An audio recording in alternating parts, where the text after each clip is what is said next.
Mamadou Diop Gueye, je suis avocat. Je précise non encore inscrit au barreau de Dakar.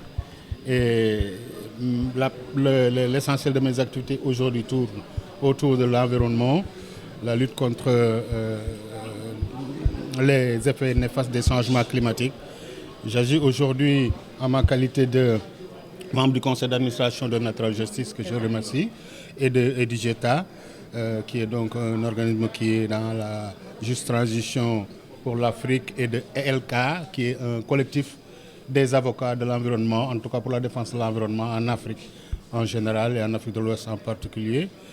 Madame Djeka, à côté de moi, est la directrice du hub sous-régional africaine.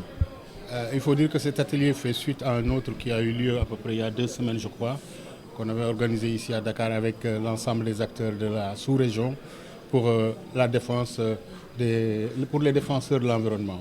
Aujourd'hui, pendant 4 jours, donc, nous avons eu 2 jours qui a concerné donc, un colloque international sur le droit de l'environnement, ses implications, son état actuel, et 2 jours les 2 derniers jours ont concerné donc, les activités donc, de cette association africaine, interafricaine des avocats défenseurs de l'environnement.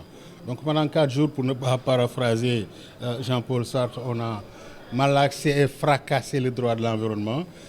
Nous sommes heureux au terme de cette dernière journée, en tout cas l'entame de cette dernière journée, de dire que nous avons pu, pendant tous les jours, avoir au moins 4 panels faits d'experts, des juristes, des avocats et des magistrats, des professeurs de droit et des acteurs de la défense de l'environnement et de la création, en tout cas du jeu du droit de l'environnement en Afrique, voir quels ont été les étapes franchies, où on en est et où nous devons aller pour que cette défense de l'environnement en Afrique de l'Ouest soit efficiente, et que surtout comment pouvons-nous influer sur le développement du droit de l'environnement que nous savons tous embryonnaire dans cette sous-région, même si nous constatons que le droit de l'environnement est une spécialité du droit commun en général, c'est un droit quand même relativement spécifique qui se développe.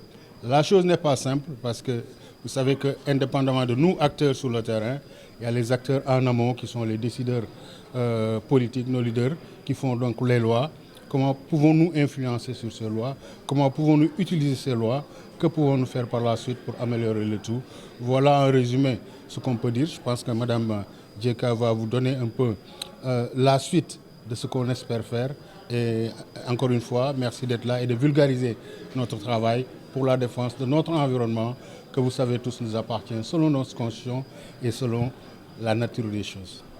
Je suis Mme Diasorne Djeka, je suis la directrice de Natural Justice Afrique de l'Ouest et francophone. Comme Maître l'a dit à l'entame, nous nous sommes réunis pendant 4 jours, nous avons discuté, nous sommes allés en profondeur, allant de la théorie à la pratique du droit de l'environnement, au contentieux, au rôle des avocats, entre autres choses. Et nous espérons que les conclusions qui sont sorties ou qui vont sortir de cette rencontre seront appropriées par l'État sénégalais dans un premier temps parce que ça se tient sur son territoire, mais également la CEDEAO et les organismes de bassin parce qu'ils sont tous représentés ici. Et au-delà, les compatriotes africains qui nous viennent de l'Afrique de l'Est, qui nous viennent de l'Afrique du Centre, qui nous viennent des autres pays de ECOWAS. Donc aujourd'hui, fondamentalement, nous demandons aux États africains de revenir aux fondamentaux du droit de l'environnement. C'est ça qui va nous permettre d'avoir un développement économique, mais un développement économique durable. Et je pense que la finalité d'un État, c'est de pouvoir associer développement économique et protection de l'environnement pour le bien-être de ces populations. On ne veut pas de développement qui va détruire notre planète, nous ne voulons pas de développement qui va détruire notre génération, parce qu'aujourd'hui, vous voyez tout ce qui est inondation, sécheresse, et j'en passe. Hier, tout le monde est arrivé en retard à cause de la pluie. Donc nous voulons vraiment un développement réfléchi qui soit basé sur nos capacités environnementales, mais également qui soit basé sur le droit de l'environnement. Et donc, ce que nous souhaitons, c'est que tous les processus de révision que ce soit des politiques qu'on doit élaborer dans la biodiversité ou que ce soit, j'espère bien, le projet de loi sur le changement climatique, les textes d'application du Code de l'environnement, nous espérons qu'ils vont s'approprier des recommandations qui sont sorties, qui vont sortir de ces 4 jours de rencontres, qui ont été faites par des experts, et des experts africains aussi, il faudra le dire, et qui connaissent aujourd'hui les contraintes dans la mise en œuvre. Parce que nous partons de ce qui existe, nous partons de ce que nous avons en termes de législation, pour voir quels sont les gaps et les contraintes, et à partir de ce moment, nous faisons des propositions d'amélioration.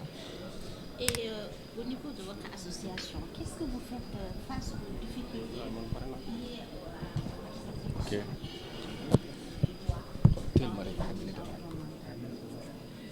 Bon, ce que nous faisons, c'est...